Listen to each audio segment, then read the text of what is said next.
Ermənistanla Azərbaycan arasında sülh prosesi gedir. Və bu sülh prosesinin təşəbbüskarı da elə Azərbaycandır. Onu da hamı bilir və bilməlidir ki, sülh müqaviləsinin mətninin və oraya salınan bütün maddələrin müəllifi də Azərbaycandır. Ancaq Azərbaycan xalqı işğalı necə unuda bilər? Bəli, məhz o işğal ki, xalqımız tarixi torpaqlarından didərgin düşüb. Minlərlə Azərbaycanlı işgəncələrə məruz qalıb. İşğal edilən torpaqlarımızdan tarixi kimliyimizi silməyə çalışıblar. Belə olduğu təqdirdə şəhidlərimizi necə unuda bilərik? Xocalı qurbanlarını, digər günahsız insanların həlak olmasını necə unuda bilərik? Heç vaxt unuda bilmərik və unutmamalıyıq. Prezident İlham Əliyev Ağdamda 2-ci yaşayış kompleksinin açılışında oraya köçən sakinlərlə görüş zamanı da bu məsələyə xüsusi diqqət çəkib. Ali Başkomandan bir daha vurğuladı ki, tarixi yaddaş həmişə xalqımızın qəlbində olmalıdır. Şəhidlərin əziz xatirəsi həmişə qəlblərdə yaşamalı və heç vaxt şirin sözlərə uyulmamalıdır. Onu mən bir də deyirəm, mən bunu birinci dəfə deyir ki, deyirəm. Ayıq olmalıyıq, daim güclü olmalıyıq. Ona görə biz son 5 ildə ordu potensialımızı böyük dərəcədə gücləndirmişik və keçən ay hərbi paradda bütün dünya bunun bir hissəsini görə bildi. Və əbədi sülhə nail olmaq üçün hər zaman bizim potensial düşmənlərimizdən güclü olmalıyıq bir neçə dəfə. Və bunu təmin edirik və edəcəyik. Prezidentin güclü ordu potensialı ilə bağlı açıqlamaları bir daha göstərir ki, ordu quruculuğu dövlət siyasətinin prioritet istiqamətidir. Azərbaycan xalqının bir daha çətin günlər görməməsi, torpaqlarımızın düşmən tapdağı altında qalmaması üçün də ordu daima gücləndirilir.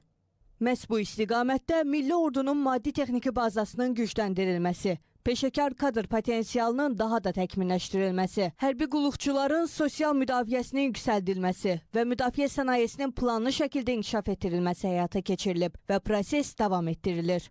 Azərbaycanın hərbi sənaye kompleksinin formalaşdırılması nəticəsində mindən artıq hərbi təyinatlı məhsul istehsal olunur. Pilotsuz uçuş aparatları, zirehli texnika, atıcı silahlar və digər mühüm vasitələr yerli zavodlarda hazırlanır. Bu, ölkənin hərbi təhlükəsizliyinin daxili resurslar hesabına təmin olunmasına, eyni zamanda strateji müstəqilliyin möhkəmləndirilməsinə xidmət edir. Təsadüfi deyil ki, Azərbaycan ordusu dünyanın ən güclü 50 ordusu sırasında yer alıb. Bu çox illik hazırlıq mərhələsi 2020-ci il sentyabrın 27-sində başlanan Vətən müharibəsində tarixi nəticəsini verdi. Prezident İlham Əliyevin Ali Başkomandan kimi nümayiş etdirdiyi qətiyyət, siyasi iradə, xalqın misilsiz birliyi və ordunun peşəkarlığı nəticəsində 44 gün ərzində düşmən üzərində tam qələbə əldə olundu. Bundan sonraki prosesdə də əsas məqsəd Azərbaycanın təhlükəsizliyinin tam təmin edilməsidir. Prezident İlham Əliyevin Ağdamda səsləndirdiyi ayıq olmalıda daim güclü qalmalıyıq çağrışı post-münaqişə dövründə Azərbaycan üçün əsas strateji xətt ifadədir. Və dövlət başçısı bir daha göstərir ki, sülh yalnız siyasi razılaşmalarla deyil, güclü müdafiə potensialı və müasir ordu ilə təmin olunur.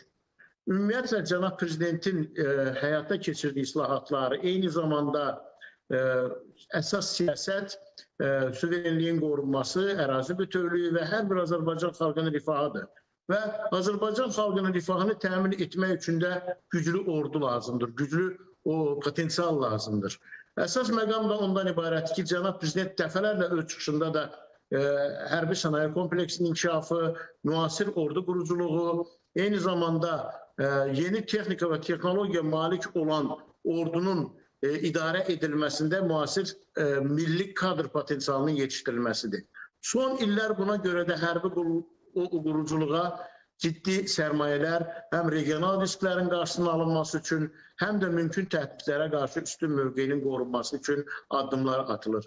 Ali Başkomandanın güclü ordu ilə bağlı fikirləri həm də dünyaya güclü bir mesajdır. Digər dövlətlərdə baş verən münaqişələr fonunda Azərbaycan ordusu daim ölkənin müdafiəsinə hazırdır və heç kim müstəqilliyimizə, suverenliyimizə təhdid ola bilməz. Eyni şəkildə güclü ordu müstəqil siyasət aparmaq deməkdir ki, bugün Azərbaycan heç bir xarici qüvvədən asılı olmadan öz siyasətini davam etdirir. Azərbaycanın güclü ordusu olduğu müddətdə heç kim müstəqilliyimizə kölgə sala bilməz. Mesaj həm də daxili auditoriya üçün ünvanlanır ki, hər bir Azərbaycan vətəndaşı Azərbaycanda yaşayan hər bir kəs başa düşməlidir ki, onu qoruyan ordu var, müasir birinci əlillikdə olan ordu var, xüsusi xidmət orqanları, hüquq mühafizə orqanları və digərləri bu istiqamətdə çox ciddi addımlar atırlar. Azərbaycan yeni reallıqlar fonunda təhlükəsizlik ideyasını milli inkişaf modelinin ayrılmaz hissəsi kimi qəbul edir. Sərhədlərimizdən çox da uzaq olmayan ərazilərdə müharibə gedir. Biz bunun nədən ibarət olduğunu, hansı fəsadlara gətirib çıxartdığını dəfələrlə görürük. Ədəbi sülh konsepsiyası isə hərbi gücün diplomatiya ilə paralel balanslı şəkildə tətbiq üzərində qurulur. Yəni, həm diplomatiya, sülh müqaviləsinin imzalanması istiqamətində atılan addımlar, sülhün bərqərar olması, paralel olaraq da bu sülhü təmin etmək üçün gücə malik olmaq, müasir silahlarla silahlanmış orduya malik olmaq. Prezident İlham Əliyevin də daim vurğuladığı kimi, Azərbaycan güclü dövlətdir və onun güclü ordusu var. Güclü ordunun olduğu yerdə isə xalqımız həmişə firavan yaşayacaq.